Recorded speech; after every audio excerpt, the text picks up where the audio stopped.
Welcome to the Terrible Podcast with your hosts from SteelersDepot.com, where you can find all your latest and greatest Steelers news. It's Dave Bryan and Alex Kozora, always lit, talking Steelers.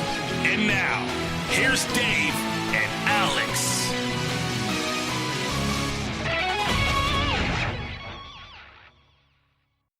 Welcome to the Terrible Podcast, Season 10, Episode 30. He's Dave Bryan. I'm Alex Kozora, SteelersDepot.com. Thanks for being with us this Monday, Steelers Nation. It's a Victory Monday here for the Steelers. Haven't heard that too often this year. Steelers get a big 24-17 Week 6 victory over the Los Angeles Chargers, and they did it with the run game and some defense. It felt like some old-school football, Dave.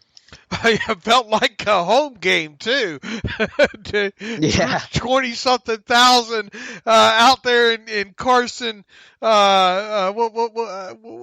I call it? I don't know if they call it Carson City or not, but Carson, California. But anyway, yeah, it right from the get-go, you could tell pregame that there was going to be a lot of Steeler fans at that game. Mm-hmm. I had a feeling that would be the case anyway, but with a smaller venue, you wondered about how many would be able to actually get in there. But boy, they certainly did take it over, and it was like Heinz Field West out there. So a good win for the Steelers, a much needed win for the Steelers, because boy, if they had lost that game, and the Ravens had won earlier in the game, earlier in the day.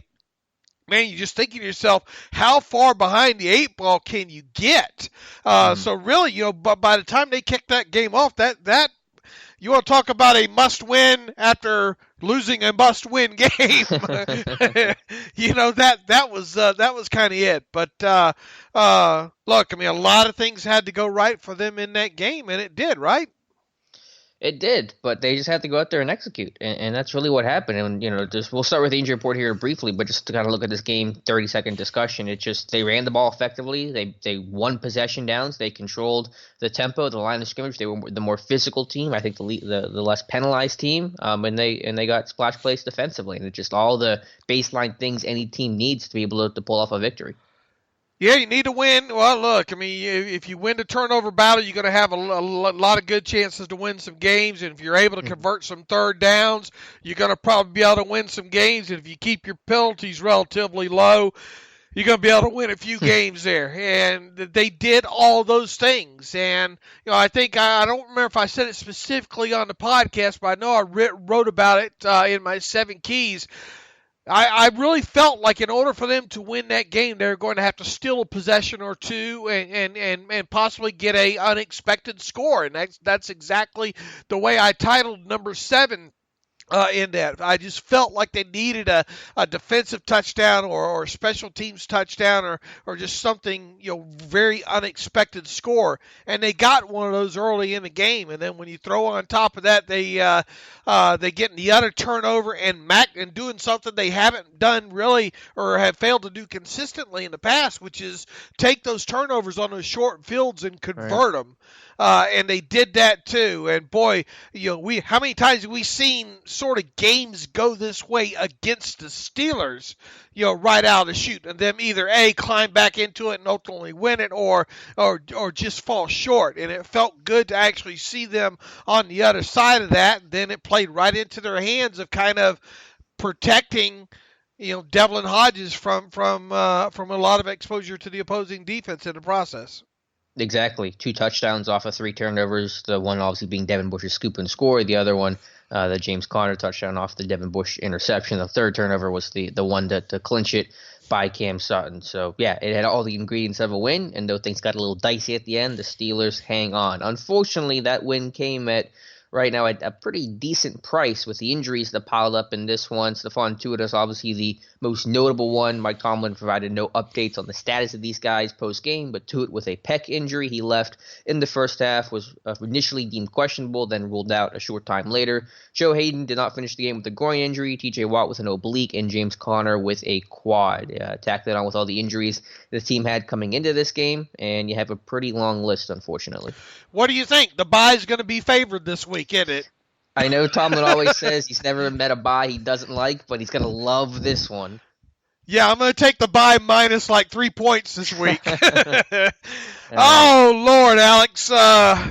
I think the Stephon Tuitt pectoral injury is obviously the most concerning one. Waiting to see maybe if Dr. Mel will chime in on that on the Twitter machine today. I know Dr. Chow, I think, already chimed in it on Twitter. I mean, not long even after it happened, but I put a GIF of what I think was the play that he was injured on. Up on the Twitter machine this morning. I really can't tell anything. I mean, to my untrained eye, when it comes to something like that. But I mean, he only got 5 plays in, and that was play number 5. So I mean, I think Cam Hayward has said, not really sure. Hope it's something that doesn't sideline him too long. But man, when you hear pectoral injury and he leaves early like that, and doesn't come back to the game, you can't help but think the worst. So now we'll just sit back and wait and see how much information comes out this week. I would assume that Tuitt will have a MRI. If you hadn't had one already, one when he got back in Pittsburgh this morning to find out the seriousness of it, and with Tomlin not holding the presser, I mean, I'm sure word will probably eventually leak out sooner rather than later, but all I can say is just keep your fingers crossed when it comes to there. What was Cameron Hayward's injury a couple years ago? Was that pectoral? Or was that bicep? I'm pretty sure Tuitt had a bicep, and Hayward had the pec. That's what ended his season 3 years ago, whatever that was. Right. And I mean, it was really hard to kind of tell on tape. I think at that time that Hayward did the damage that he had done.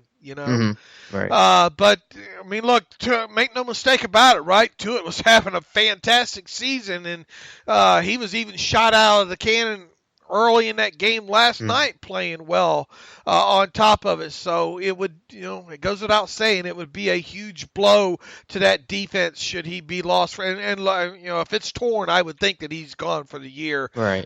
There. Now the other one's sound, and I use that term loosely because, you just don't never know about these things. They sound less significant, that being Joe Hayden with a groin injury, T.J. Watt with an oblique injury, and James Conner with a quad injury. So with the bye week and then, an extra day on top of that because the Steelers' next game is a Monday night game, just keep your fingers crossed as far as those guys concerned. And boy, did they have was it easy to put together the inactive list this week, man?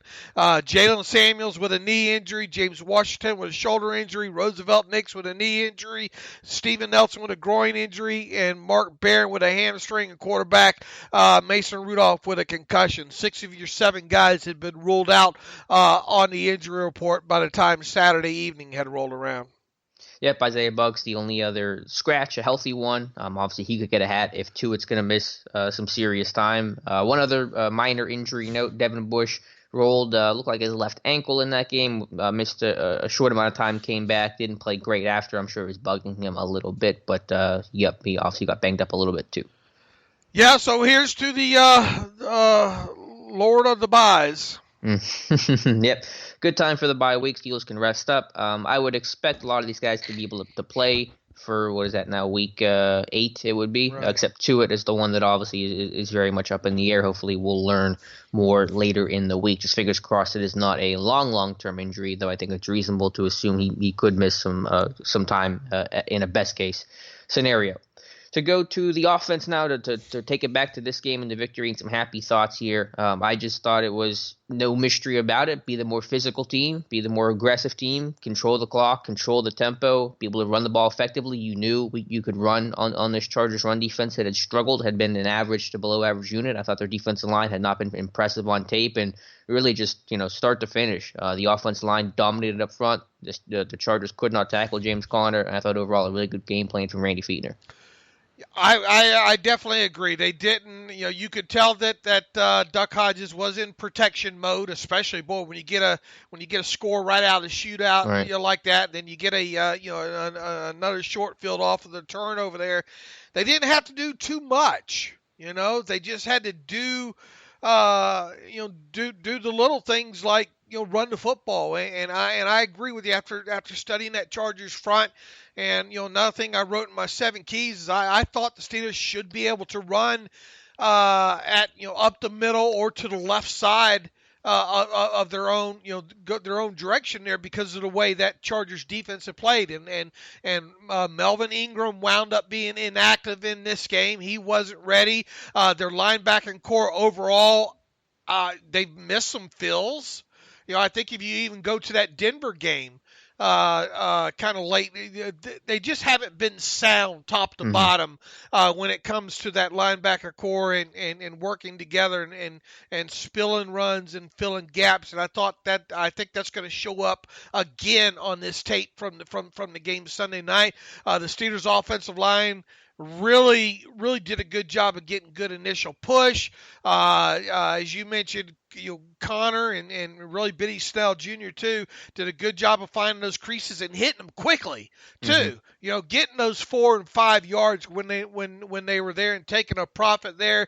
And the other thing I think that stuck out right from the get-go there is James Conner and breaking tackles and getting some yards after the contact. And I thought that was huge in that game, not only with him on the ground but out in the passing game as well too. I can't wait for our Josh Carney to go through his missed tackles report just to see how many tackles that Connor broke. I have an article this morning on Steelers Depot that just kind of a little highlight reel, not a real in-depth analysis, but just a breakdown of just Connor breaking tackle after tackle, especially on third down. Some big third down, chain moving, keeping the drive alive plays that he made both as a runner and as a receiver. So that was impressive. I just thought overall, just even look more broadly to this entire team. Tomlin during the week, his press conference said this is a pissed off Steelers team. It was 1-4, as they should be. I mean, they're 1-4. They're below expectations. They're in games that they could have won, and they find ways to lose. And I thought they just kind of took their anger and frustration of a 1-4 team out on the poor Los Angeles Chargers and what kind of felt like a home game for Pittsburgh. Just, being physical up front in the trenches, offense and defense, being the more physical team, the more energetic team overall, kind of getting the heads of the Chargers a little bit. You got Des King taking a unsportsmanlike conduct, and Phillip Rivers jawing with Mike Hilton after the game. I just thought overall the Steelers were the angrier and the more physical team, and I don't like to say that teams won it more than the other because everybody wants to win, but it felt like the Steelers team was on a more of a mission than the Chargers were Sunday. Yeah, they really looked like they came out, knowing that they had to win that ball game. That's for sure. Mm-hmm. To go to Duck Hodges here for a second, I thought it was good overall. Obviously, they were very careful with him, which is understandable. I like the aggressiveness to try to take a shot on the very first play of the game, that double move that was open, and unfortunately Hodges underthrew it. But I just thought overall he managed the game well. He found his check down. He went through his progressions. He didn't try to force the football. Sans one interception. I mean, when he did try to push the ball down the field, it didn't really do much. Again, the underthrow to Juju on the first play and then the pick. But overall, they were just smart with him, got in manageable situations. He made good decisions, avoided some disaster plays, some very unusually poor snaps from Marquise Pouncey. I just thought overall for where he's at, on May 12th, he was signed to the 90-man roster this year. On October 13th, he starts and wins his first game in the NFL. So to have that progression in such a short amount of time, I thought was really, really impressive. So what you're trying to say then is he's not going to win the Player of the Week award? It was the duck calling week of the. I'm losing the joke here, but yeah, he's not going to win the Player of the Week award. But I thought a very steady performance from Devlin Hodges. Yeah, absolutely. Look, you look at it top to bottom with him. I did like the fact that he did push the ball right, was able to or attempted to push the ball right down the field right from the get-go there. He did admit that ball was underthrown to Juju. Interesting had he got that ball out there a little bit there, right?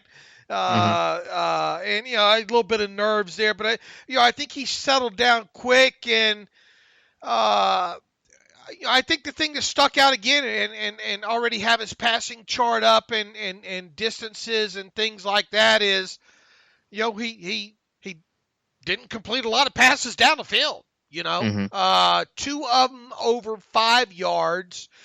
His average passing intended air yards was something like 4 point something, and his average completed pass distance, because of there being a lot of, I don't know how you feel sometimes these things should be scored, for if you complete a pass 7 yards behind the line of scrimmage. It's not like you turned around and threw the ball backwards.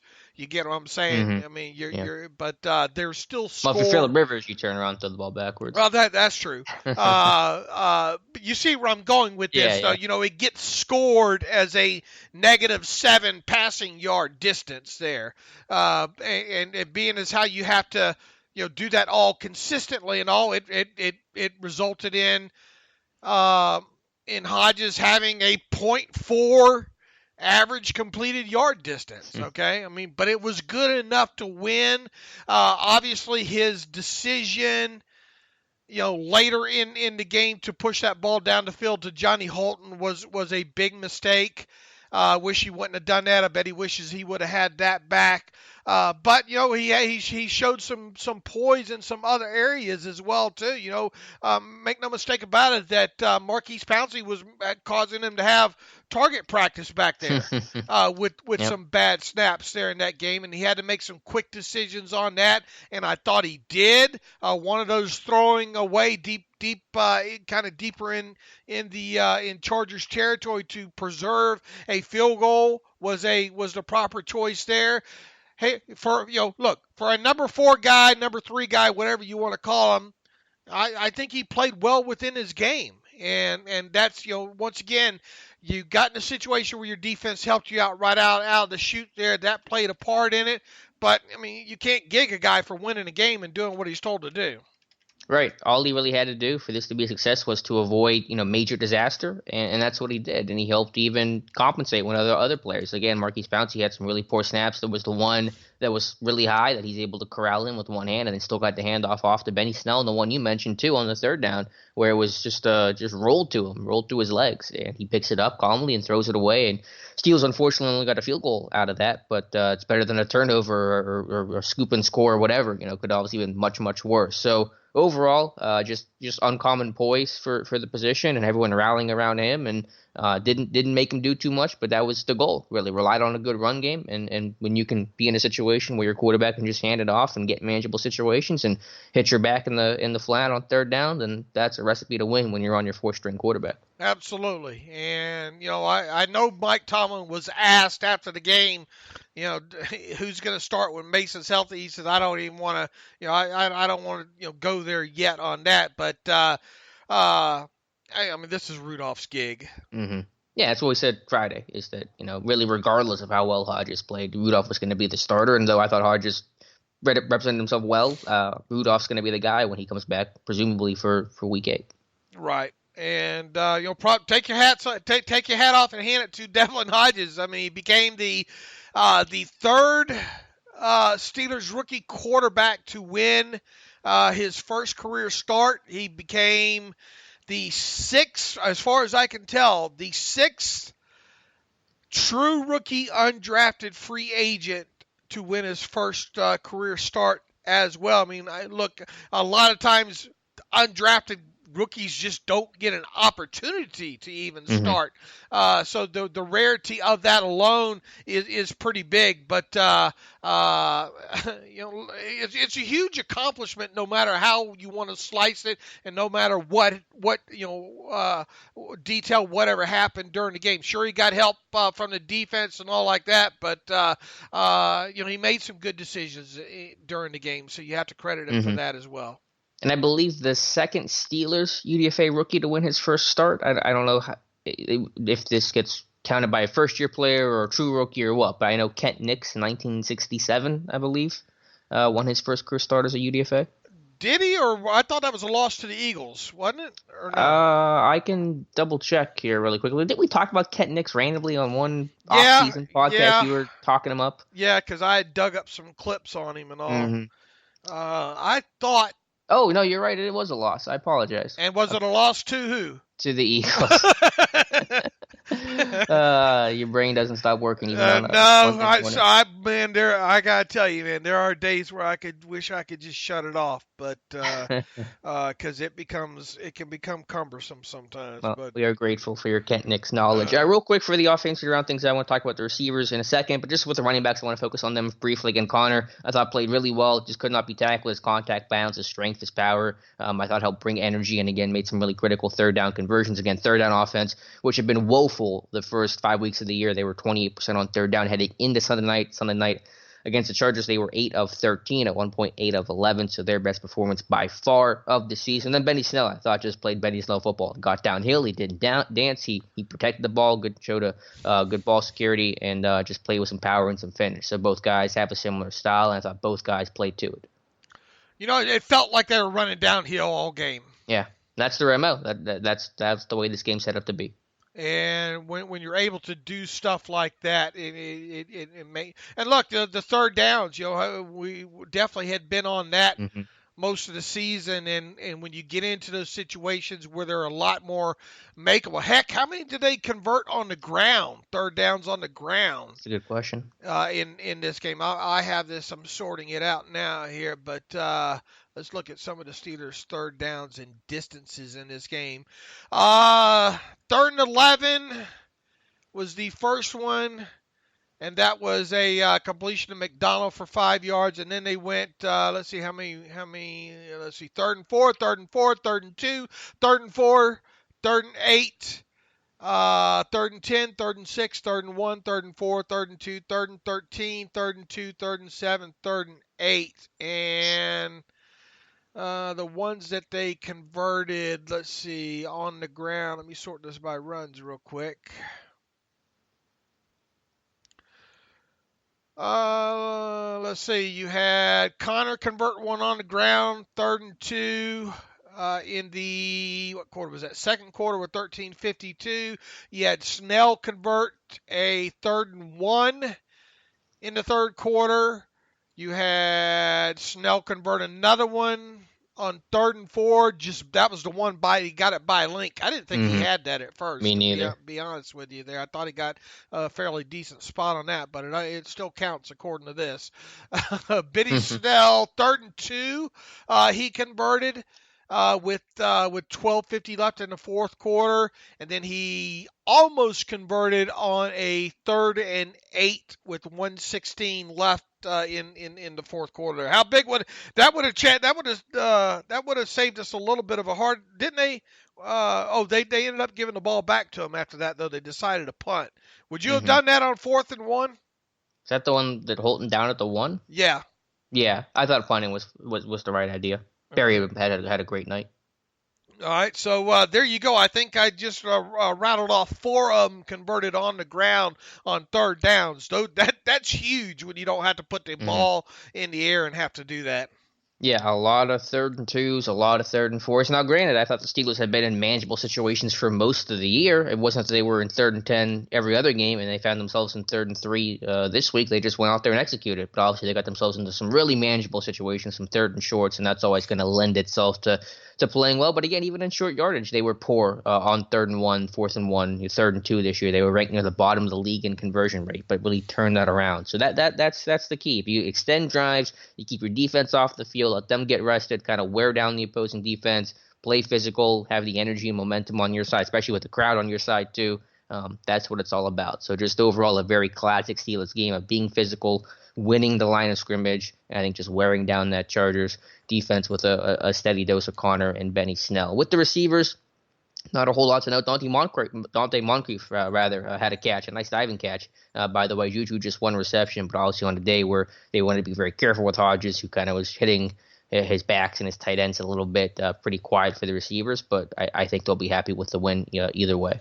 Yeah, that Chargers defense, we'll have to see what the All-22 has to say and all, but it looked like they didn't do really anything other than say to themselves, we're going to keep a lid on this thing. Which is a weird approach with facing a rookie quarterback. Right. They almost were. It's almost like they came out thinking, okay, we know he's going to make a mistake. If we can, just sit back and not give up the big play, we'll be fine here.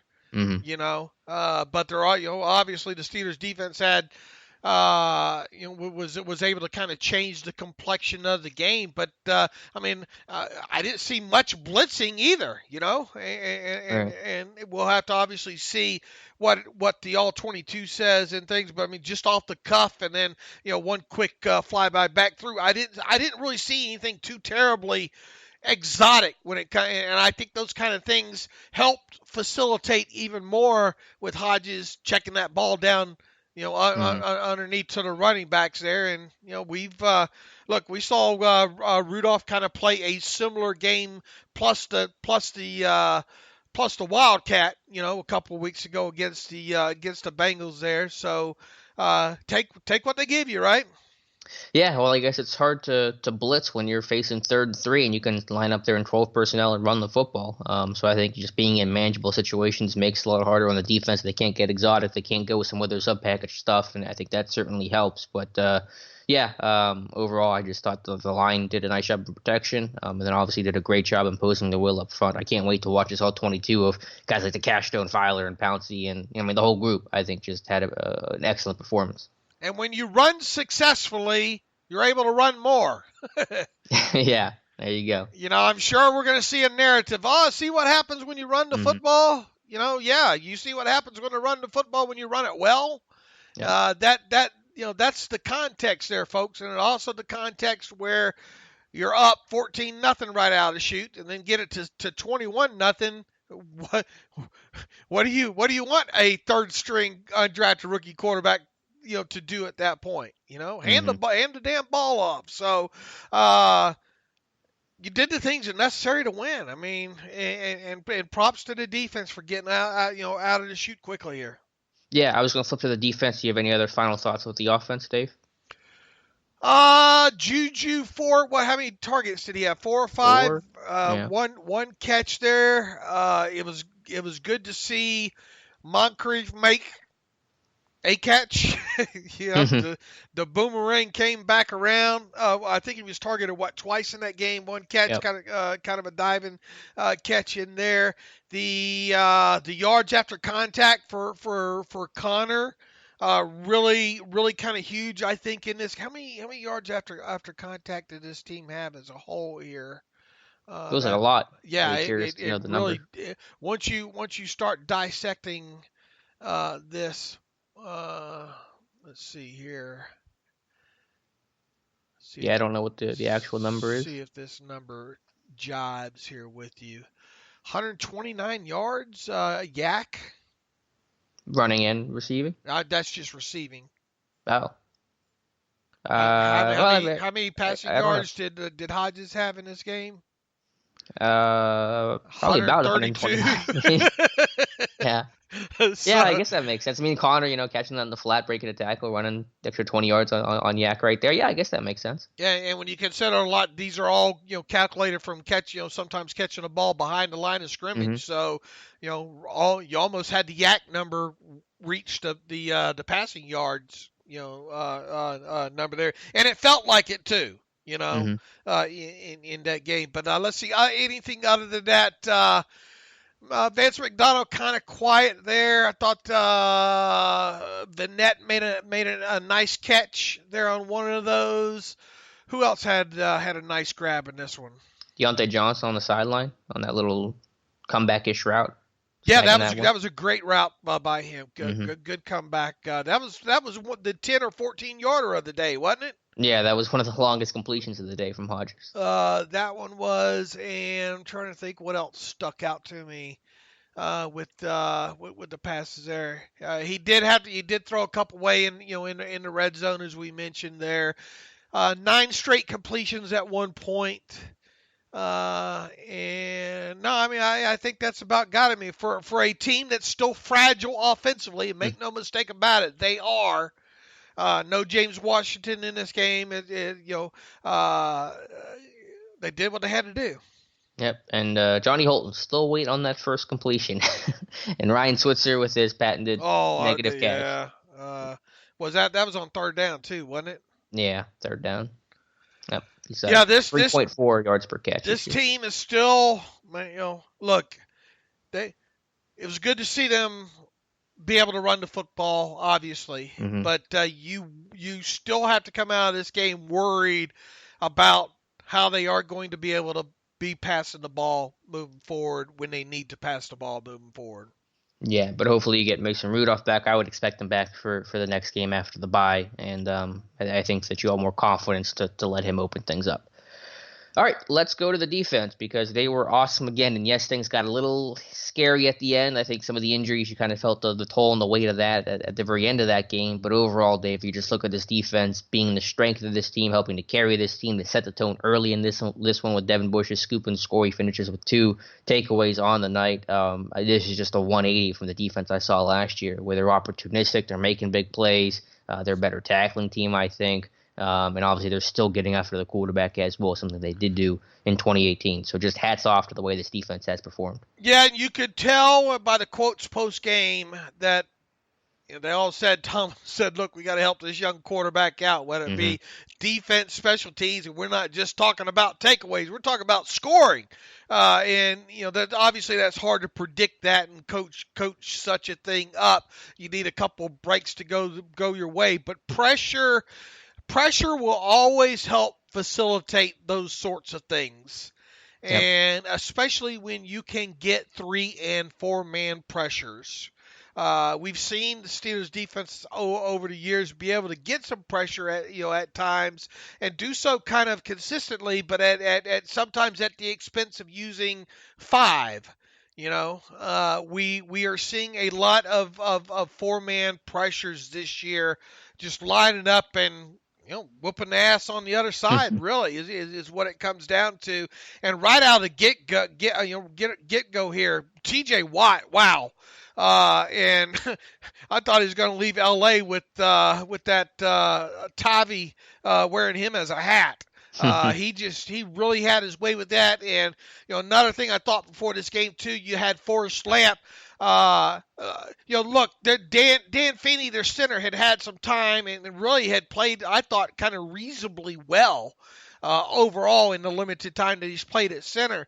But I thought Forrest Lamp was the guy maybe you could get after there, especially on some pass protection, maybe issues not being on the same level or whatnot. And, the Steelers were able to exploit that whole line really top to bottom, I thought, right out of the chute there with some nice games and twist or whatnot. And Phillip Rivers was under siege right out of the chute, and he was getting hit on top of it. He took, I think, a first or second play, took a pretty good hit that caused him to limp around a little bit. And, pressure right out of the chute. When you can do that, you have a quarterback maybe wanting to get rid of that ball hair quicker. And here's one thing, and another thing I can't wait to look on the tape, and I wonder what maybe you saw on the television angle was, I thought Keenan Allen was open a few times in this game. Just Rivers couldn't get him the football.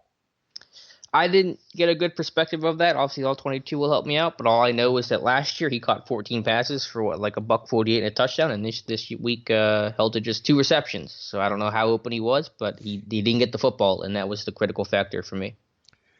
They did let Hunter Henry gash him up pretty good. Yeah. Boy, for a guy that hadn't played since week 1, I thought he'd be a lot more limited than what he was. But Hunter Henry really looked good, able to burn. And look, I think you're going to see some busted coverages on this with the Steelers. On a couple of these, I think maybe in a secondary, there were a couple of guys. They caught a break too. I think on one of the Mike Williams ones that kind of tried to chest catch it as he was going down to the ground and dropped that one. And some kid named Moore caught 2 for 43 overall there. But we'll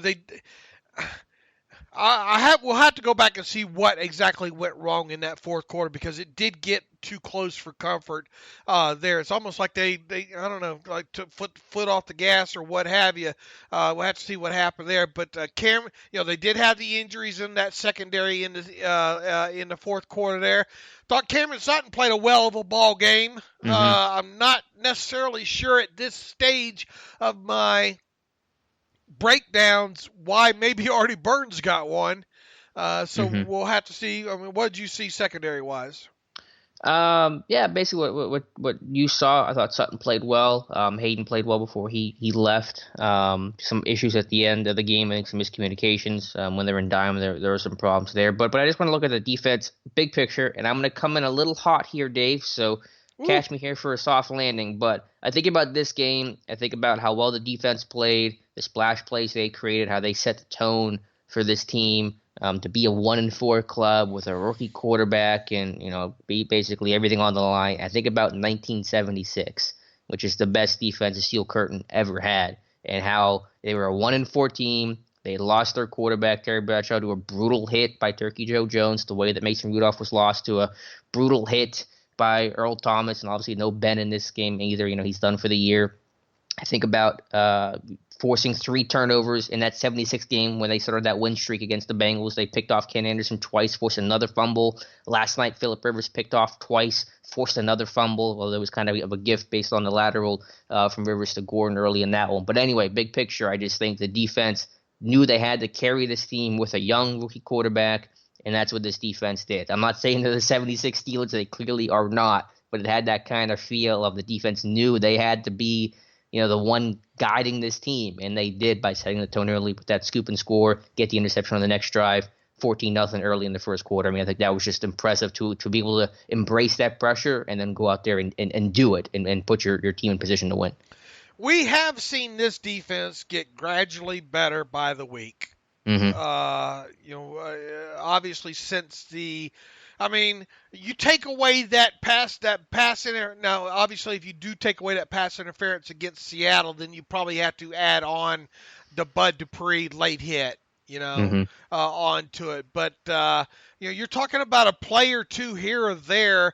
The San Francisco game, they not as good. I mean, obviously they forced the turnovers in there, but they let Kyle Juszczyk and George Kittle they just didn't have a really good answer for that play action, and probably put a lot of that on this. This defense is probably better with Mark Barron out of it than in it, right?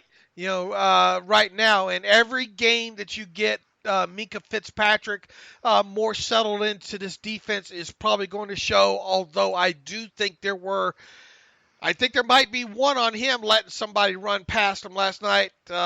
You're still not going to get away from giving up the big plays. Big plays are going to happen. It's how you do when you defend the blades of grass after doing so. And for the most part, I thought they did so up until late. Once again, I think it'll be interesting to go back and break down this fourth quarter there to see schematically, maybe communication or bust-wise, what happened that led to that. But when you get the 3 turnovers in the game, unless you're playing a team like San Francisco, you're probably going to win that game as long as you're not turning the football over. And how many big plays I forgot to look. How many explosive plays did they give up in this game here? I mean, I get where you're coming in a little bit hot there with this thing, but we did say a couple weeks ago this defense, they gave up 4 explosive plays of 20 yards or more, with 2 of those coming in the fourth quarter. Okay. Yeah, offenses are going to be able to move the ball. They're going to get big plays. You can't play it straight up the way that you could in the 70s when teams were more run-centric and they weren't as big play-oriented today and could move the ball as effectively and efficiently. But, to win today's NFL, you got to win in the red zone, win on possession downs, and create turnovers, create splash plays. And this defense is capable of doing all 3 of those things. I hate to keep going back to the talk stat, turnovers and explosive plays differential, but, if you're +2 in a game, 80% of the time, you're going to win that game there. Now, I think the cause of concern, obviously, when you go over to the offensive side of the ball, is where are these explosive plays going to come from moving forward? Only 2 last night. The Benny Snell up the middle in the fourth quarter for 20 yards, and then the pass to James Conner, which was really a one-yard pass and 25 yak. After it, they all count though. But you're going to have to find a better way, either that to create more explosive plays on offense, or you're going to have to continue to only give up 4 explosive plays on defense, yet get 3 turnovers a game. to get to that +2. +2 is a powerful number when it comes to turnovers and explosive play differential. Well, the way I look at it is that they're creating turnovers every single week. They're being opportunistic every single week, and I believe, and correct me if I'm wrong, because I may be missing a game here, that they have won the turnover battle in every game but New England. I want to say.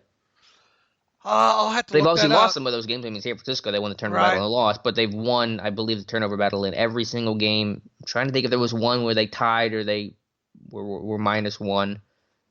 But either let's way, see, they were -1 against New England. Yeah. They were even versus Seattle. Okay, they were even against Seattle. San Francisco +3. Okay. Cincinnati +4. Oh no, wait. This is for the season. I'm sorry. -1 versus the Patriots, +1 versus Seattle, +3 versus San Francisco, +1 versus Cincinnati, +1 versus Baltimore, and +2 versus the Chargers. I mean, that's good luck finding the last time that happened for a Steelers defense, maybe any defense. I mean, to be plus in the turnover battle for, what is that, five straight games? 5 games in a row. Yeah, and the big number is, and we talked about it on Twitter, and I think everyone knows the number now, but it's worth repeating. Steelers had 15 takeaways in 16 games last year. They have 15 takeaways in 6 weeks this year. Just a night and day difference, and that truly is everything in today's NFL. Last year they had 8 interceptions. They already have 8 interceptions. My God. That just lets you know how. I mean, look, you get another couple interceptions last year, they win another game. Yeah, and they make the playoffs. So, I mean, there's a fine line, right? I mean, It's not hard to boil. So, sometimes we try to talk so smart about breaking this down on all 22 and this, that, and the other. Sometimes it's so easy to boil these things down to just turnovers and explosive plays. And the one other number I want to knock down here is get someone to 4 interceptions. Devin Bush is halfway there with 2, each of them coming in the last 2 weeks. And I know, a lot of questions were surrounding him about, can he make big plays when he was in college? Why didn't he make enough big plays? I compared it to Ryan Shazier, where if you look at the skill set, you put him in the Steelers scheme, you let him play fast, you let him play opportunistic. This guy can make big plays, and this guy's making big plays every single week right now. What is he? He's been part of 6 total turnovers, 4 fumble recoveries, and 2 interceptions. He had 1 career interception at Michigan, and he has 1 in each of the last 2 games with the Steelers here. So he's got that ball magnet in him right now.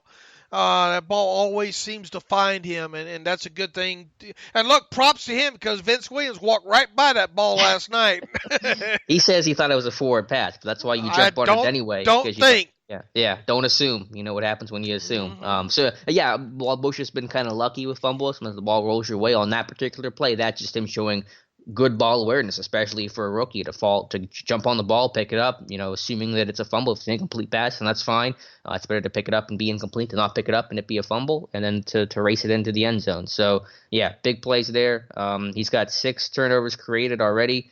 Since the merger, only Cardinal Lake has more, who had 7 in, 89, I believe was his rookie year. So he could easily break the Steelers record for turnovers created by a rookie. We keep for a while during the offseason there, you were pushing that 25 turnover number. How many times this will be something maybe to get on during the bye week here? How many times has a team recorded 25 or more takeaways in a 16-game season and failed to make the playoffs?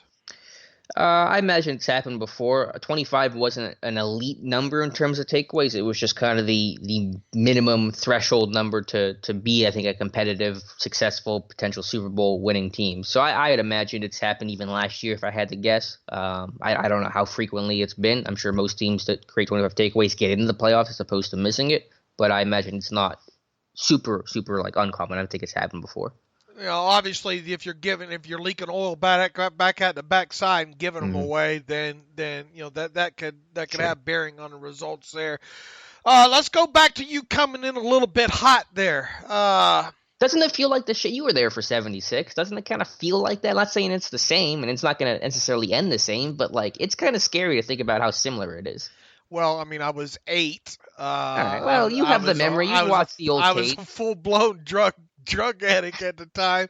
No, I have researched that season, obviously, quite a bit there. And yeah, your defense has to make plays in a situation like that and has to do a lot of the things that we saw last night, and here's the thing, back. No, I'm not getting on you from that angle. What I'm trying to look at is at the totality and the optimism that should be kind of related to this one win. Okay. And look at the totality of the defense right now through 6 games. We talked at the beginning of the season saying, man, these first 6 games really, we would have a good idea as to what the pass defense would be because it would be a good test for this team. We knew New England out of the chute would be a good test for this defense, and they obviously failed that. Seattle, we felt, was going to be right out of the chute a good test because you're dealing with a quarterback in Russell Wilson. We thought maybe a moderate test in Jimmy Garoppolo and the 49ers there. Boy, you look at what they've done so far this season, you don't feel so bad. Be interesting to replay that game, having had maybe Minka Fitzpatrick in the building a lot longer and Devin Bush in the building a little bit longer. But obviously that's not the way it works. You played well enough. I mean, you beat a very bad Bengals team, right? But you should beat bad teams by a lot. You should beat them handily. And you did a lot of the things necessary against the Ravens. There were some inopportune penalties in that game, and even so, if your offense makes a play there in overtime and doesn't fumble the football away, do you give them a pass or fail for the Baltimore game? Well, I'm sure they'll give themselves a fail because ultimately they didn't get the job done. Defense. Yeah, no, I'm sure even defensively, I'm sure they said they got to get a stop after the Ola penalty. That alone didn't put them in the field goal range. But yeah, I think you give them a pass for most of these games. Again, there are issues you can point back to, the San Francisco, the second half issues and things like that. But overall, they're creating big plays. They're keeping this team in games. Look at the Baltimore game, they're keeping the team in the game. 49ers setting the tone early with all the turnovers they created, and just the offense couldn't do anything with it. The Seattle game, the turnovers created got the offense to make this one a game again by giving them short fields to Hilton fumble and the Bush interception, or what did he have of another fumble in that game, I believe, that he had that set up a touchdown. So the defense has basically kept this offense in every game that it's been in, and I think that's the mark of a really good group. And I think, they only had the 1 sack last night, but it wasn't for a lack of effort, for sure. And we've talked in the past, sack numbers can be deceiving, and I think that was one of those games last night where just give me consistent pressure, And who had the official sack? Did Chick officially get the? They split it up. They split it. Was how it was recorded initially. It was split between Watt and Chickalo. Gotcha. Cool. So we'll have to see if they change it or not there. Your defense is going to have to play. If you want any shot at this thing right now, and all of this means absolutely nothing if you lose either of your next 2 games. All right. But I will say is that Baltimore's getting into the meat of their schedule, though, and then you're going to find out who this Baltimore team is. And if they start slipping, then there's going to be a window that opens again. Well, you have Baltimore now coming up against Seattle. So if you want to talk about a game Steeler fans should be gathered around the table during the bye week next Sunday, it's that game. And then they have New England, I think, the week after that, correct? They have, let's see here. At some point next couple weeks, they're playing the Patriots. I know the Browns have the New England coming up. Right. Yeah, they get them after the bye. Right. Yeah, I'm saying 2 weeks from now. Right. So they Baltimore goes Seattle, New England. So what if they lose these next 2 and Pittsburgh wins out of the bye? What's the? then stance on that. then it gets back within your realm of possibility, I think, because they're technically 3 behind Baltimore right now because of the head-to-head loss. Right. So if here we are, if speaking of hypotheticals here, if they win their next 2 and obviously Baltimore loses their next 2, then you are a head-to-head away, which you can make up later in the season.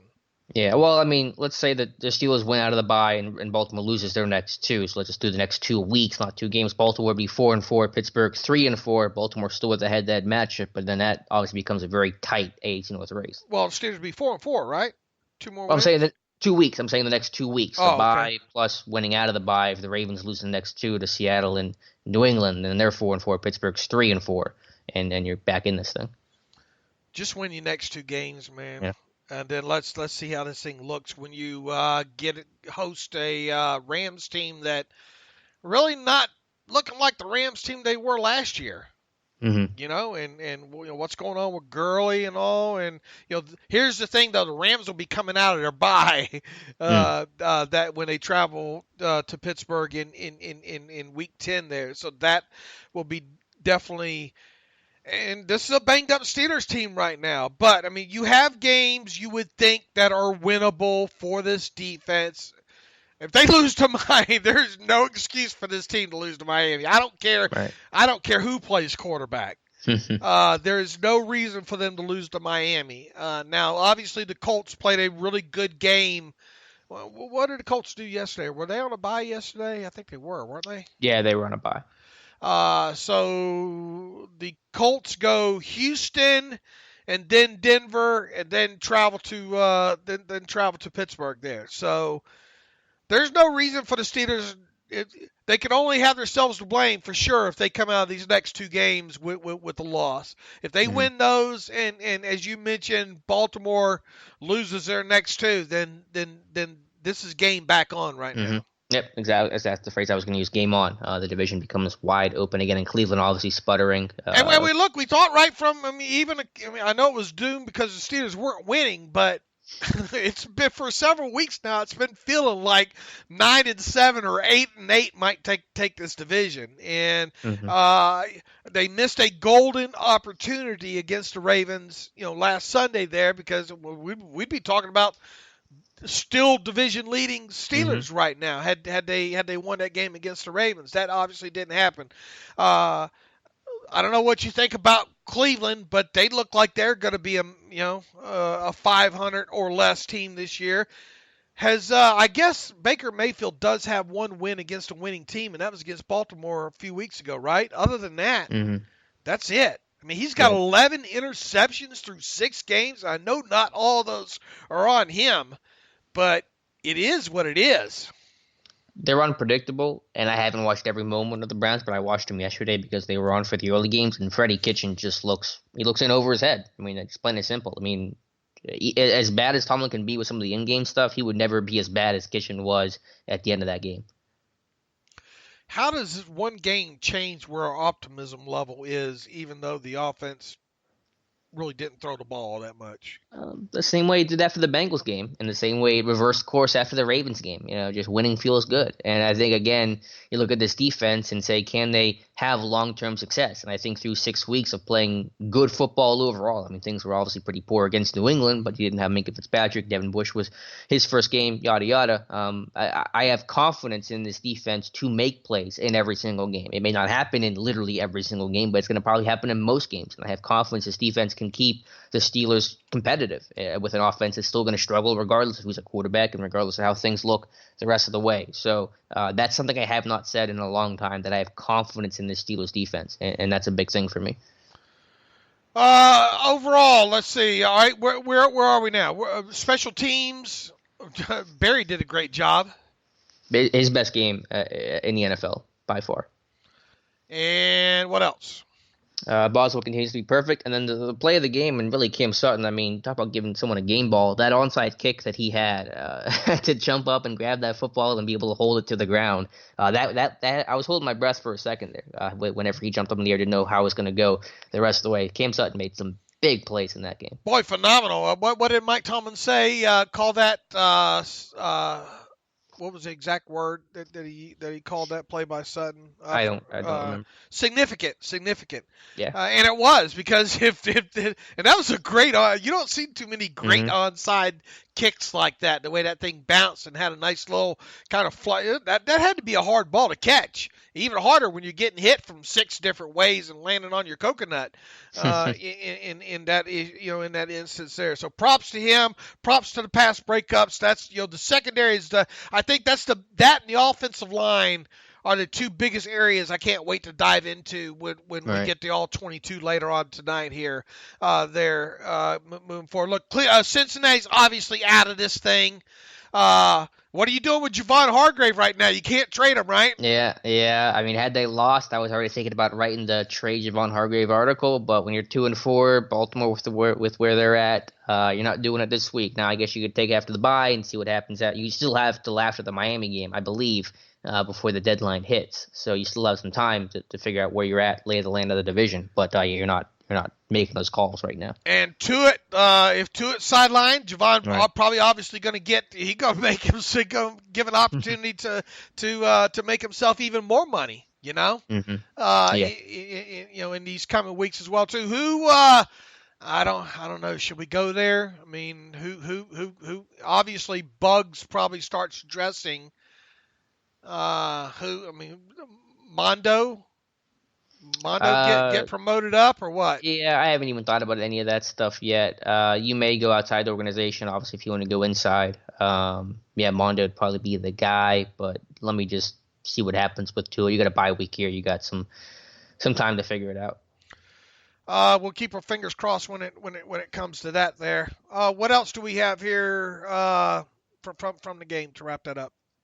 Let me think. I was just looking at Twitter. Keenan Allen venting some frustration a little bit on Twitter right now. Another thing that like I said, we want to look at with him. I think he was open a few times. And I think there was a couple matchups where they actually did get him on a linebacker, but just couldn't get the ball to him.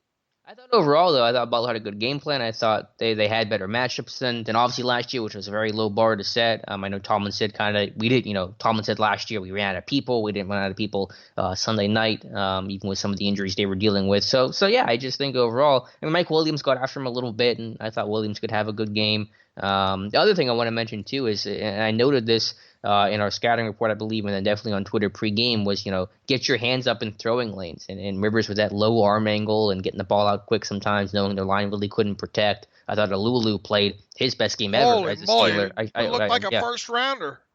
Yeah. Looked like a young first rounder out there, Yeah. Former 10th overall pick, and so to deflect that pass that led to the Bush interception, just a really heads-up play by him. I thought, now again, if Tuitt's going to miss, it's a big downgrade, but if Lulu can play even like 75% of what he did last night, this team will be able to manage. But Lulu, great ball awareness, creating a big play, just being opportunistic. They batted down 2 passes last night. McCullers had one. Ghost played pretty well, I'll give him credit, and Lulu had the deflection that led to the Bush interception. Another thing I think that sticks out, I don't remember the distances on a lot of these. They did allow the Chargers to convert 7 to 12 third downs. That's high. There were some 3rd and longs that were frustrating, like giving up the 3rd and 9 in I think the first half. They obviously did a good job against the run, and when you get a lead like that, you're going to take the run out of it right away. Bud Dupree, once again, have an amazing season against the run, I thought, and especially when you allow him to crash down free on the outside, but you still got to make the play, and he did on a few of those there.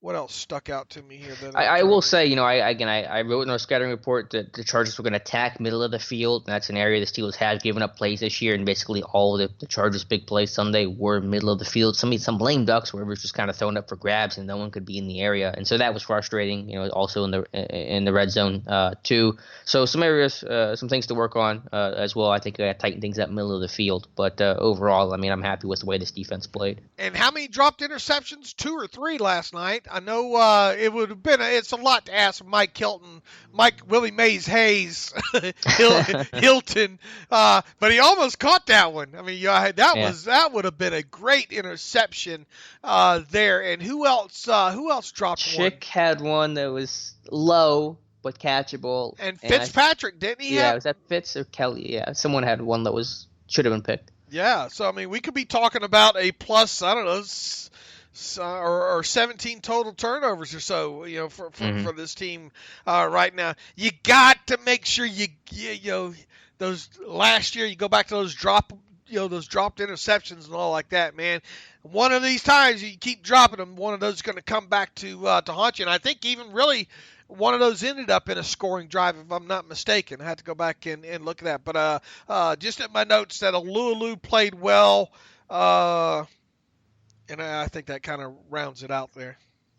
Yeah. All right. So Steelers get the victory. They are 2-4 on the year heading into the bye week. And I think that's everything I had. We can get to some reader emails here in a second. But first, then we talked about our friends over at MyBookie. And I don't know how we did for this Sunday, Dave, but I know heading into this week, I had taken the lead on you in overall record for the year. You had a heck of a week 5. 10. I think you were 10-5 there. So most definitely, you had taken a 1-game lead on me heading into this week. And do you ever find yourself wishing that you could make some extra cash with your NFL knowledge, Alex? At MyBookie, they want to make your dream come true this season in doing just that. Right now, all players are invited to play in their free $50,000 Survivor contest. Winner takes all contest started October 8th and closes October 14th. So you're obviously running out of time there before the start of Monday night. So that's probably run a little bit too long. We just got this promo out here this past week there. So hopefully you took part. They're going to be having. I have heard that they're going to have other Survivor contests when it comes to that. Pick one team each week. Survive the longest. And you can take home $50,000 in cash, make a successful deposit with MyBookie, and you'll receive a free entry into the contest today.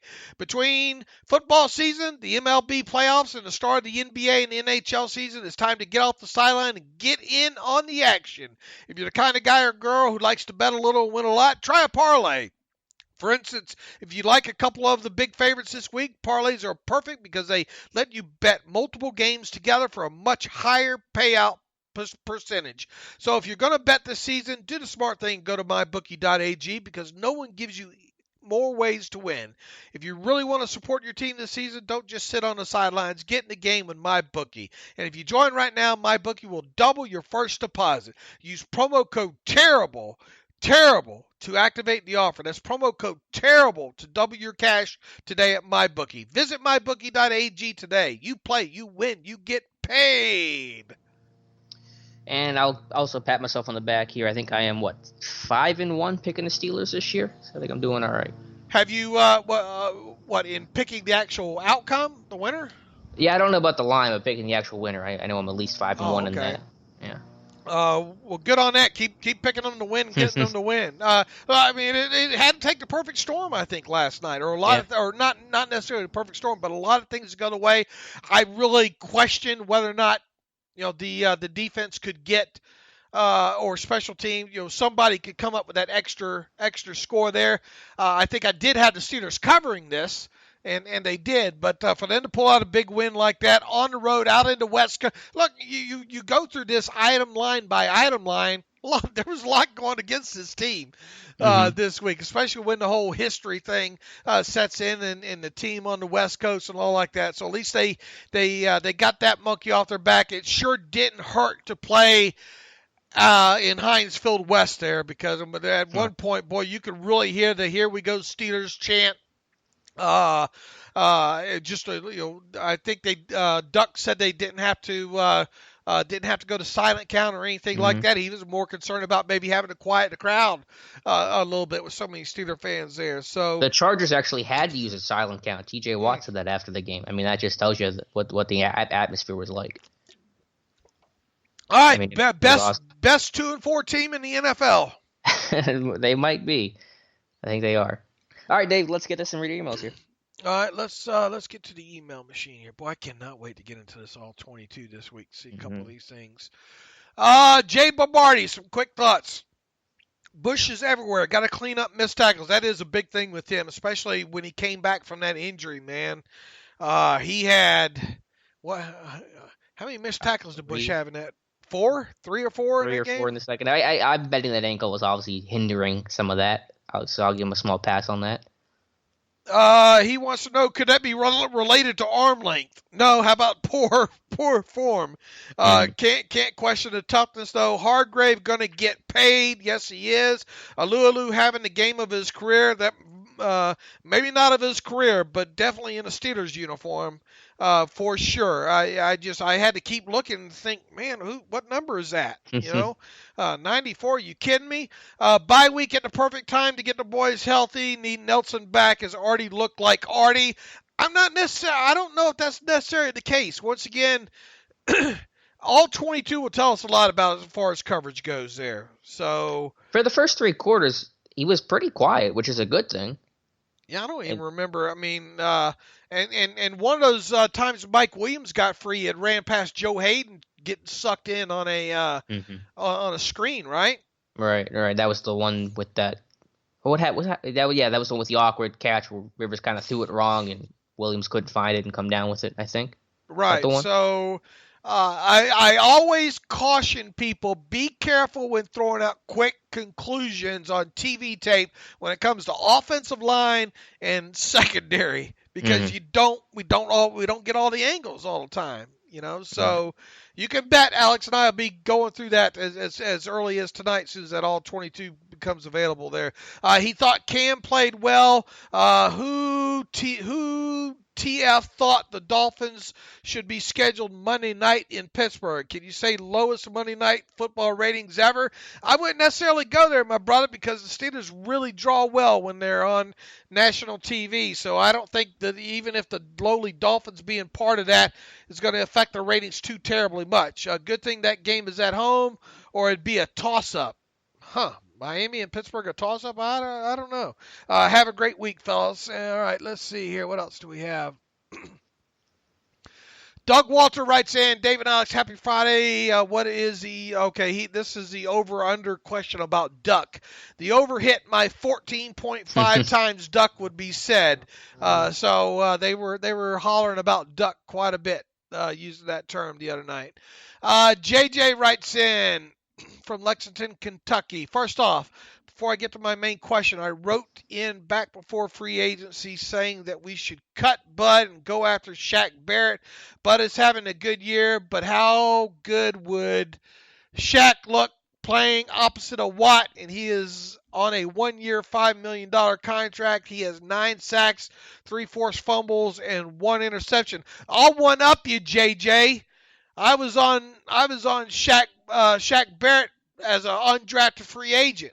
After I'm the one that broke him down on the site, and I said, man, with the link that he has to Porter being a Colorado State product, I said they got to get this guy signed as an undrafted free agent, and they lost out because they tried to short him. Goes into Alex's theory a little time. Sometimes you got to pay these guys a little bit more, these undrafted free agents, because Denver at the time paid him a little bit more money, and he chose to go that route instead of going with the Steelers. Now, would he still be with the Steelers all these years later? They would have had to re-up him. But, look, I mean, you can make an argument that the team should have went after Shaq Barrett this offseason. But here's the thing. Steelers don't do 1-year contracts generally when it comes to unrestricted free agents like that. So they would have had to probably try to get him to sign a 2-year kind of $5 million per contract. I'm willing to bet Barrett was looking for a 1-year deal so he could kind of prove himself and get paid again, which it looks like he's going to be able to do now there. So, yeah, look, it's spilt milk there when it comes to that. But, we could point to a lot of guys that maybe they should have signed. Okay, now my question. I know we need to cut Moncrief before week 10 to get a compensatory pick. One, what if he is traded? Not saying we can, just trying to understand the rules. If we do cut him, could we sign him back at the minimum a week or 2 later and not affect our pick? Not saying we could or would, just wanting to educate myself there. Thanks, guys. Best Steelers podcast on the net. I think if he clears I don't know how it affects the compensatory. I would think that another team would assume the compensatory value if traded before week 10.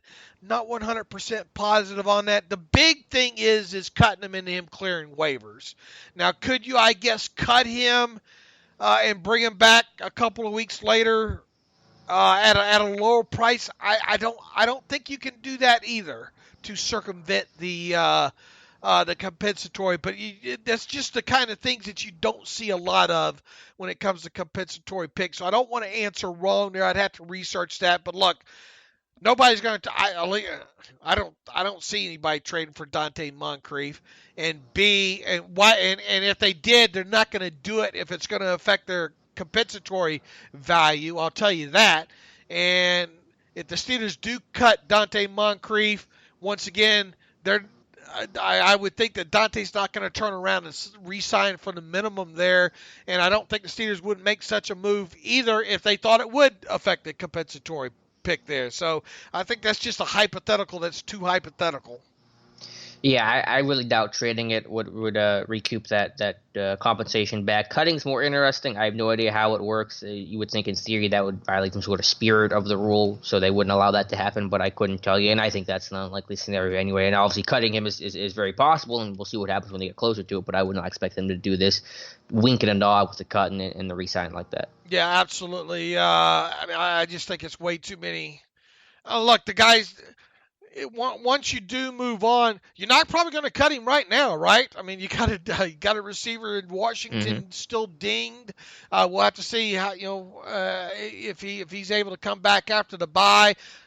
We just talked a little while ago, man. The receiving core right now, just Switzer and Washington really hasn't made his impact yet. Thank goodness they're getting something out of Deontay. I mean, because he's been having to be the go-to guy really because of Juju getting the coverages that Juju's been seeing so far. And then Holton don't even have still looking for that first one. Deep. Yeah, I wonder what's the record for most amount of routes ran without a catch. Holton might be closing in on something. All right, this one from Kevin about Duck. How about Duck has quacking good performance? Yeah, that's interesting. I still like mine Steelers Duck Chargers. I thought that was a better double, triple entendre there.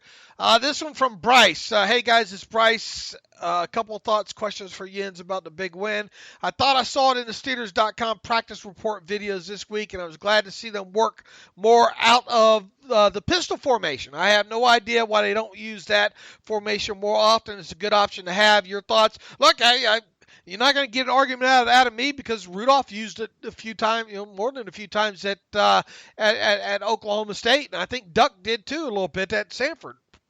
I've been screaming out pistol for a couple of years now, back to when Munchak said that he would like to run it, and this was back when Haley, I think, was the OC, and they really didn't unless Ben was severely hurt, and you got the touchdown off a corner from that. I wish they would have used it more, but I love the idea of pistol because it gets your quarterback away from center. Quarterbacks aren't comfortable. I think you saw Hodges had some discomfort trying to get away quickly when he was under center, and then you still couple that with a downhill run game, which is what you got in the corner play, where it's not a shotgun snap where things are a little slow developing. Corner can take his same footwork and get downhill and hit the hole. So I would love to see more of it, even with Rudolph in there. I think it's a great way to combine the advantages of playing out of the gun with the advantages of shorting things up and having that downhill power run game.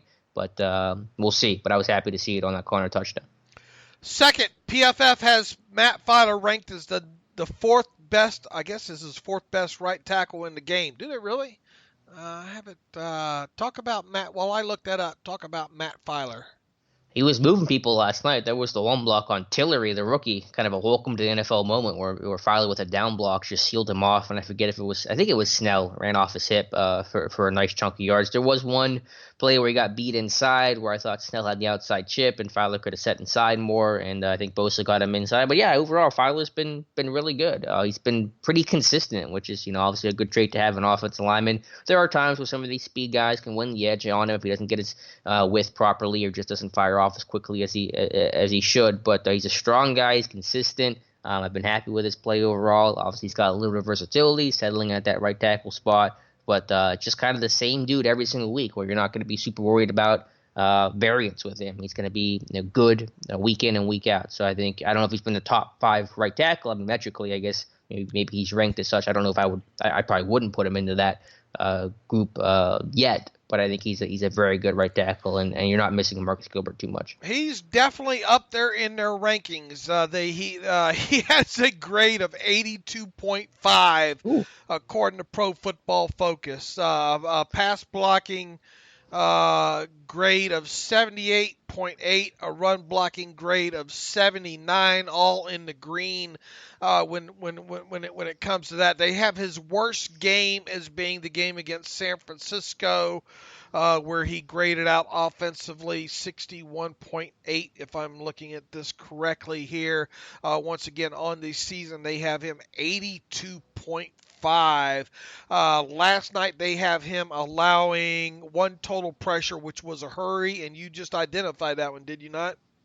The Bosa one, yeah, where he got beat inside. Before that, no pressures allowed.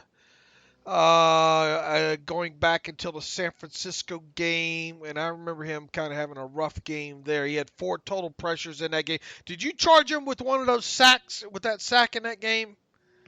In the 49ers game? Yeah. Do you remember that? I've charged him for 1 sack this year. I don't remember exactly when it was. Let me pull that up briefly. You know how many times Steelers quarterbacks have been sacked this year? Not a lot. It's 5.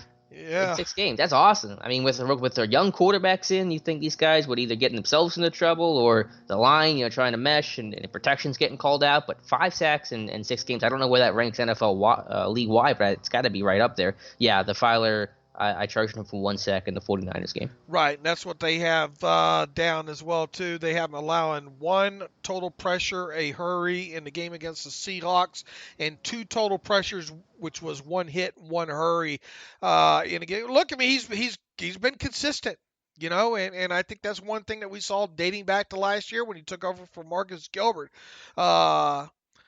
Is he the 4th or 5th best right tackle in the game? I mean, I'd have to watch every snap to be able to tell you that, but he definitely has played well. I have not laid in bed at night before getting my 90 minutes of sleep saying, man, I wonder what's going to happen to Matt Fada this week. Yeah, I don't do that with most of this offensive line. I thought Villanueva had a good game last night, right? Mm-hmm. Yeah, it's been a little bit of a roller coaster this year, but these last 2 weeks have been pretty good for him. Wonder what, not that it matters. Let's see what they have on him. They scored Villanueva 63.8 last night. They dinged him a little bit in the run blocking game more than anything. 53.8 run blocking score. They gave him an 84.7 pass blocking score. Mm-hmm. For pass blocking for the year, they got him at 72.3, which is not awful there. They have. If you take out that Niners game, he'd be even better. Yeah, they have him for 6 total pressures in that game, 1 hit and 5 hurries in that game. Yeah, that was his worst game by far, but he's bounced back. Let's see. Is that your motorcycle warming up on the outside? Someone decided to mow the lawn at 11 in the morning on a Monday. Come on, man. All right, let's get back to the email machine here and see now that we're out of that rabbit hole.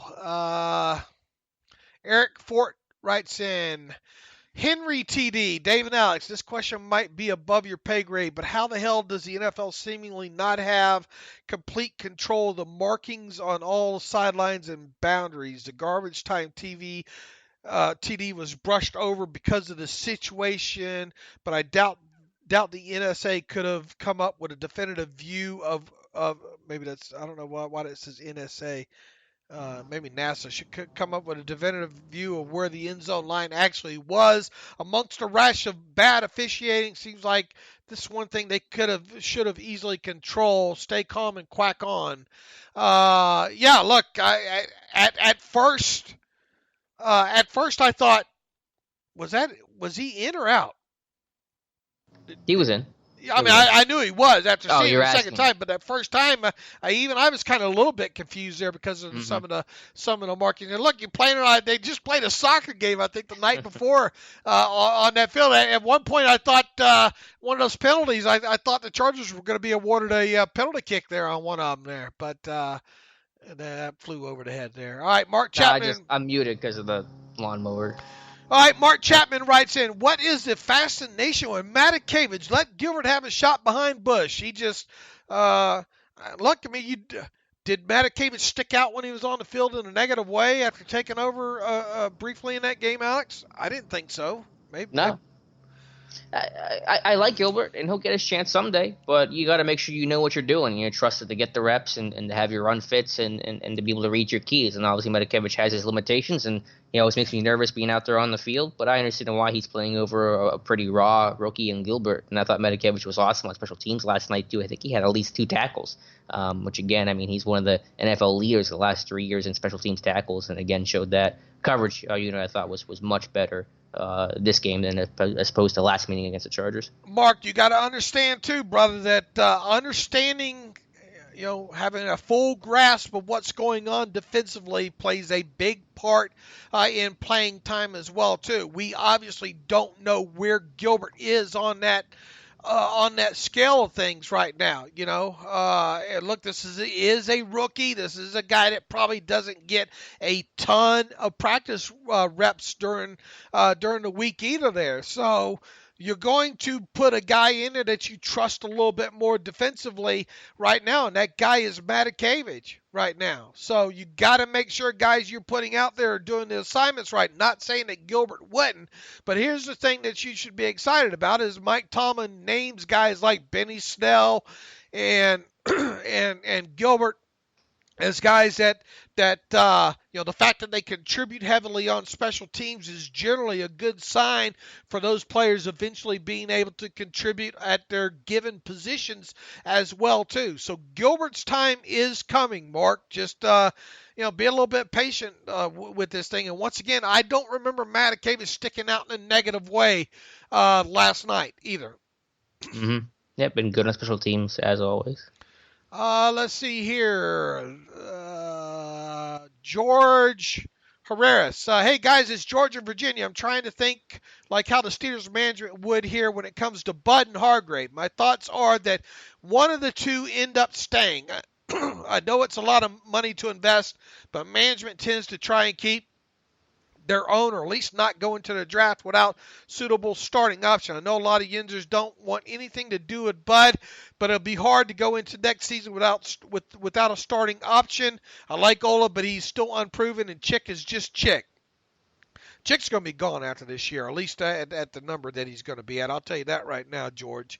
You can't pay him $5 million next year with the way this team is cap-wise right now.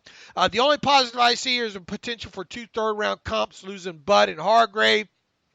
But that's just more holes to fill based off Bud's current production, over-under odds of him staying in Pittsburgh despite that steep price tag. Thanks, I'll hang up and listen. Look, George, Bud's having a nice season so far.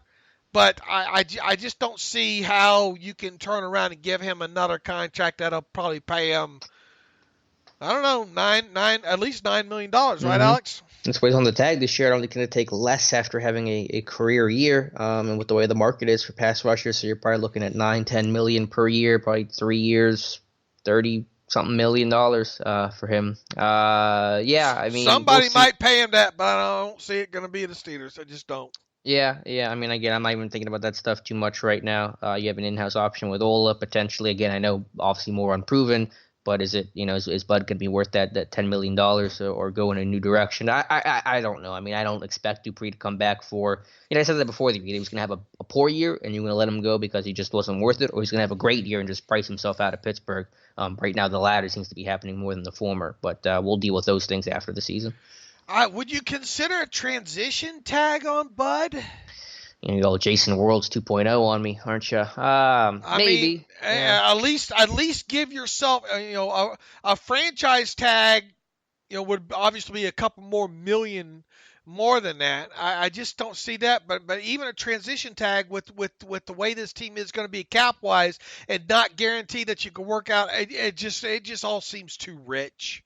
I mean, I know it's a little bit of a discount that way by using a transition tag, but generally you try to use the tag as a mechanism to get to a longer term deal,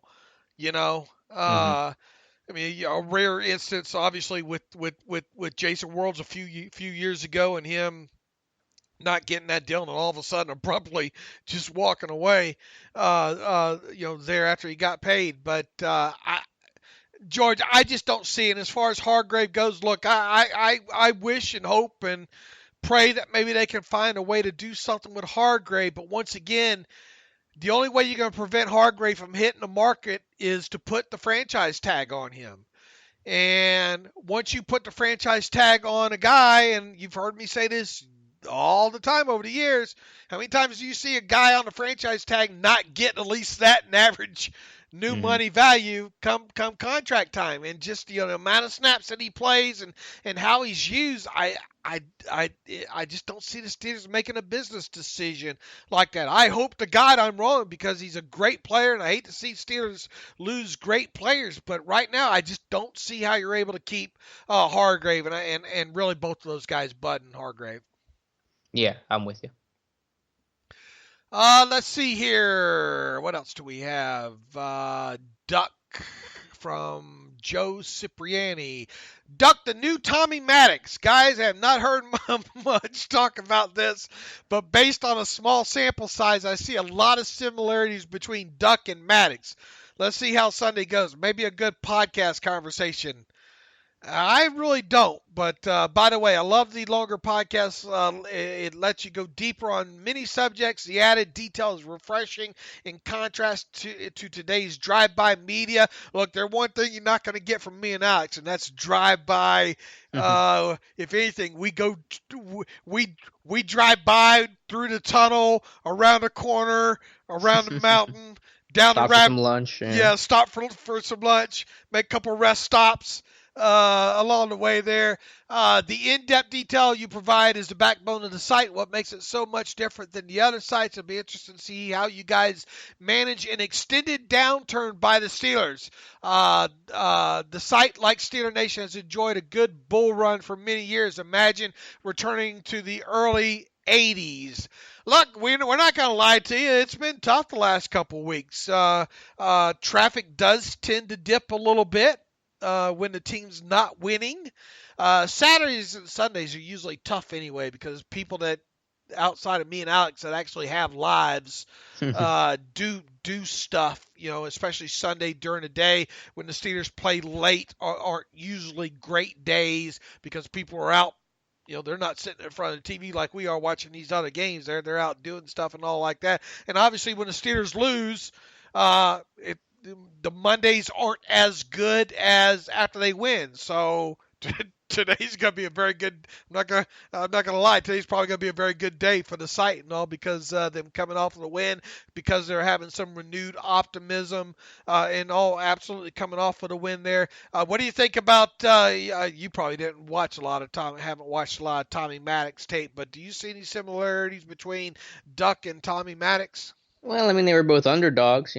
Hodges, as far as I know, never sold insurance, so that similarity doesn't exist. But yeah, I can kind of dig that. I mean, we'll see what Hodges' career is like. It's just one start. We don't know when he's going to get another, because I assume Rudolph's going to be back for the Rams game. So, I mean, this may be a one-off thing for all we know. But for that moment, Hodges had his shining moment. I was just happy he was able to capitalize on that and play well. I think just a great story and a fan favorite too. And if he doesn't play again, then he'll always have this memory. All right, no sense. I mean, that might be his only start he ever makes. We don't know, and he didn't lose them the game, and that's the kind of things that I think that you go into games like that hoping for. Don't lose us the game, and we've heard Mike Tomlin talking about in the past about playing in concert, the defense and offense playing in concert with one another. They certainly, I thought, did that last night. It did get a little closer, too close for comfort, maybe a little bit late there, but they were able to pick up. Did you agree with Phillip having to press that ball down the field that much? You think he could have worked out the end zone a little bit before Rivers tried to go downfield 40 yards? On the Sutton interception? During that final possession there. I mean, they still had all three timeouts, right? Yeah. Yeah, I'm sure they're second guessing. I haven't thought about it a whole lot because I'm just happy to get the interception. Yeah, I'm sure they probably could have waited to take their chance, but I think Rivers wanted to try to create that big play to, pick up an easy 50 yards. I think I just maybe try to work out of my Yeah. end zone a little bit first there. When you had all three timeouts in totality there. What do you think about tonight's game between the Lions and the Packers? I think I had the Packers picked in this one. I forgot Devontae Adams is going to miss, though. I think actually the Detroit's done well in Green Bay. I think someone said they've won the last 4 in Lambeau, if that sounds right. So I picked Green Bay. We'll see, but I'm just I'll be able to enjoy watching football tonight. It's harder to watch coverage and analysis in the games whenever the Steelers lose, so I'm happy tonight. Kyle Allen, is he going to let Cam Newton have his job back? You want to talk about an undrafted quarterback playing well? All right. Yeah. Allen's playing great, and then got bad Jameis showed up in London yesterday. Yeah. Last thing I want to note, Steelers wise, because this report came out Sunday morning, and obviously kind of got swept based on everything that happened Sunday night. Obviously, the report is that Dan Snyder's still interested in Mike Tomlin, but Adam Schefter said that is far fetched. The Steelers would not really have any interest in dealing Mike Tomlin to Washington. I've said right from the get-go, I don't like. I get pressed for it on these radio interviews and all like that, and I can't even fathom it. Now, of course, I'm the one that really I wrote about Minkah Fitzpatrick and how the Steelers should look into it, but at no point did I think that the team would trade a first-round draft pick for him. Same. And they've done a few other kind of things that kind of been uncharacteristic of this team as well too. So never say never, but man, I just have a hard time fathoming the Steelers trading Mike Tomlin away. And again, the initial report was just that Snyder liked Tomlin. It had nothing to do with the Steelers being interested in dealing Tomlin or considering firing Tomlin or anything on the Steelers' end of it. I like Bill Belichick. Bill Belichick's not going to become the head coach of the Steelers. Doesn't matter how much I might want that to happen. And then to give Tomlin credit to kind of go out on this note is that, yes, he has his obvious faults, and we've talked about it, and a lot of it is fair criticism, but man, this locker room never quits on Mike Tomlin. To go on the road with a 4th-string rookie quarterback, season essentially on the line, this team didn't blink, and they played a big way. They came out with a lot of energy in this one. Tomlin has a lot of faults, but he might be the best in football of keeping that locker room together and having guys fight for him. Compare Tomlin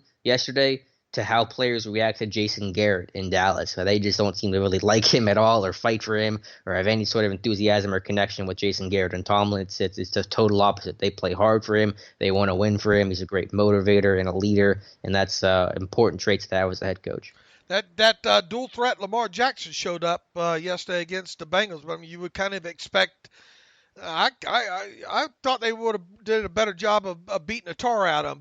But, Lamar Jackson, 152 yards on the ground. Wow. 236 yards through the air there. You gotta shut that guy down from running, right?